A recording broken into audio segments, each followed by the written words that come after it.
Hey, if you did not listen or watch the previous episode of So You Want to Write and Publish a Book, I'm with Jess Rainer. He is the founder and CEO of Craft Book Publishing. That's craftbookpublishing.com. Did I do that right that time? Yeah, that's That's it. Craft Book. And it's in the show notes as well. They are the superior self-publisher. You get more for your money. You just get a whole lot more. So I'm going to encourage you to go there and look at their company. I mentioned in the last episode that most of their business they get now is referrals. Obviously, they get new business, but their growth is because people keep coming back because they're so satisfied with the product they got. We'll be talking about self-publishing in this episode. Should you self-publish or commercially publish? If you don't know what commercial publishing means, it means that there is a company that is actually going to do a lot of the work for you. In the Christian world, there's Tyndale or Zondervan. They're these Christian publishers, and they do a lot of the work for you. We'll get to that in just a moment. Hey, you heard the bumper for Cheney and Associates. As always, you got any accounting, any bookkeeping, anything financial that you need to do, you really don't need to be doing that in-house. Send it to Cheney and Associates. They're working with over 1,100 churches. They are the accounting firm for the church. It's part two, Jess. Should you self-publish your book or seek a commercial publisher? This used to be, this used to have a lot of pluses and a lot of minuses on both sides. I think I'm going to lean so strongly on self-publishing right now, just because of the market that we're in. Again, we're kind of jumping ahead to the conclusion, but how would you conclude it? And then we'll go back and talk about why. Yeah. Well, you just look at the history, just real quickly, of self-publishing. I mean, this is from a historical perspective, last 10 years. I mean, we've just seen self-publishing take this major, just rise in the industry. And it's large part due to technology, due to printing, due to distribution, all the things that have made, our world more efficient, has given the ability for authors to actually go begin to self-publish their book. And so, the self-publishing market is growing leaps and bounds every single year. There's more books published every year than ever before, and so it's definitely created a place where authors can learn to get their message out, how to do it, and actually get their message out. So I'm obviously pro self-publishing as well. There is a place for commercial or traditional publishing. There's both, but I'm pro self-publishing for sure. Well, let's talk about commercial publishing. One of the things that we want to say about commercial publishing, no matter how much pro we said about it, there are only so many slots that can be filled. I mean, it's so fewer books that commercial publishers are willing to publish now. There are fewer commercial publishers, number one, and there are fewer books coming out. They're focusing more on a few books than a lot of books. When I was CEO of Lifeway, our book publishing company was B&H, and we were publishing about 170 books a year. And we just kept cutting it down and cutting it, but our sales didn't go down because we were putting more and more emphasis on individual books. I can't remember how many it was when I left Lifeway B&H, but it was significantly fewer than were there. Now, let's be fair. Commercial publisher will do things for you that self-publishing, you either have to pay someone to do it or you have to do it yourself. Let's talk about some examples of that. Yeah, and that's a big advantage of going to the more traditional commercial publishing route. Is that you could just turn over your manuscript and at that point you can be done. They can do the formatting of the book. They can do cover design. They can do marketing, which is a really big deal. They do product distribution. It's everything that's needed to get the book out there. They have existing sales channels, which is this is where a lot of authors are drawn towards commercial publishing, is because they have existing sales channels. And the thinking is, well, I'll be able to sell more books. Yes and no. Yes and no. Yeah. I did some quick research. 2 out of 3 trade books published commercially sell under 1,000 units in the first year. And that's with commercial publishers. It's with commercial publishing, 2 out of 3. So the guarantee that most authors think that if they can get their book published by a trade commercial publisher, that they're just going to sell thousands upon thousands of books, just isn't the case anymore.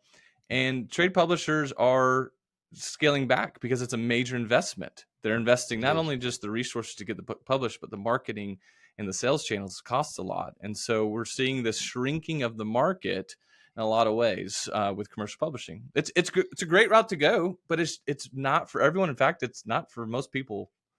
It's probably not for 99.9% to be fair. And that's not a knock at commercial publishing. I'm dealing with some commercial publishers in the Christian world that they will not even take your proposal unless it comes to an agent. And so the agent has to filter it and to make sure that it's okay. So it's just fewer and fewer books. Let me say something about the marketing of commercial publishers. It's usually a burst at the beginning and then it's done. The Right. only way that they will continue to put marketing into it is if that book begins to catch, and then Hmm. they will feed it more marketing. But beyond that, they're going to stop. You know, how long does a burst last? Usually about 3 or 4 months, Right. and then Right. boom. At least that's been my experience. Yeah, and that's what you get with commercial publishing. But as you see, the market shrinking, the trade books that are getting published is less and less, which is why self publishing has become such a viable option for so many people. One of the awesome things about going more the self publishing route is that what you give up when you commercial publishing are your rights and your royalties. You still own your content as an author, but you lose the publishing rights. If a publisher decides just I'm not going to print your book anymore, you don't have any more control over that. Hmm. You lose a lot in your royalties that you actually make from the sales. And so self publishing, one of the things I absolutely love, and that's why I love working with authors, is that self-publishing gives you control over everything.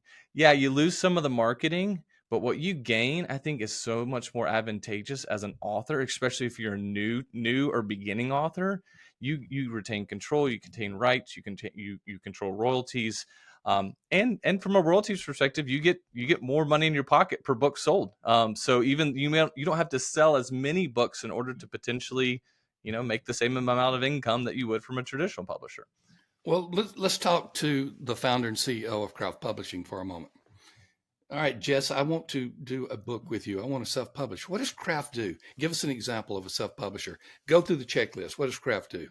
Yeah, and just even before that, just a quick understanding. You have self-publishing and you have guided self-publishing. I'm going to kind of break those apart. Do it. Self-publishing, by its term, you can go publish your own book. Everyone has the capability to do that.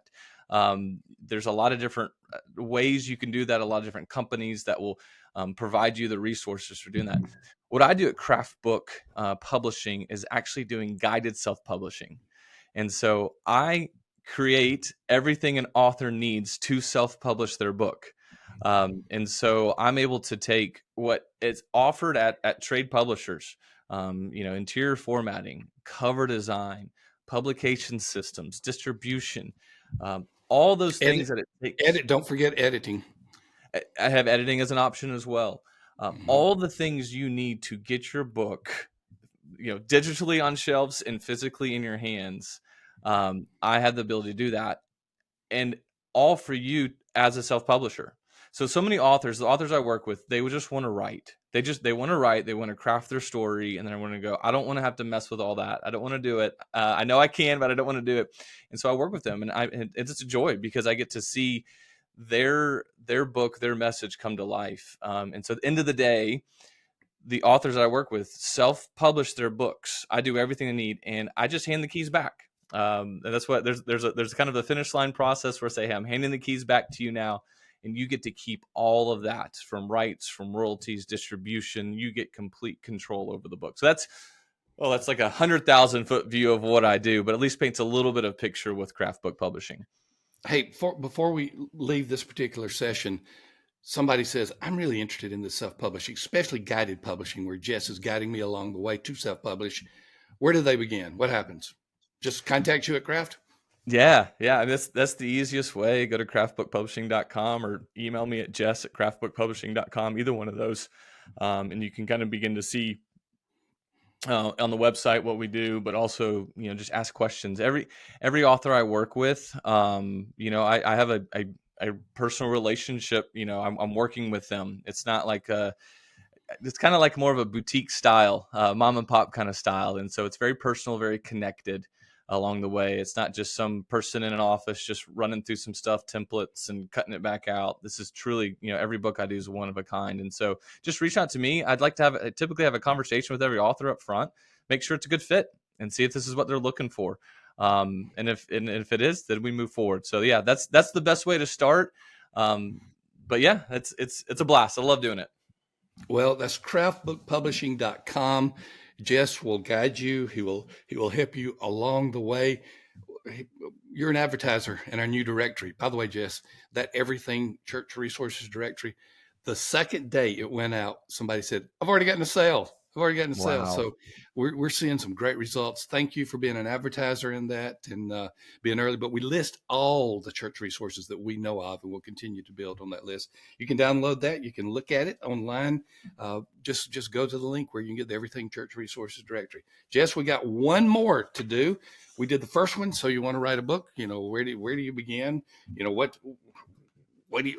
How do you write a book? The second one, should you self-publish or commercial publish? Now we're going to go to the brief FAQ. What are 4 things that you may not hear if you're an aspiring author? And we're going to talk about those. You may want to add a 5th or 6th. I don't care. But anyway, we'll be talking about that in the next episode. It's already downloaded. It's waiting for you. I want to try this. I did this on YouTube.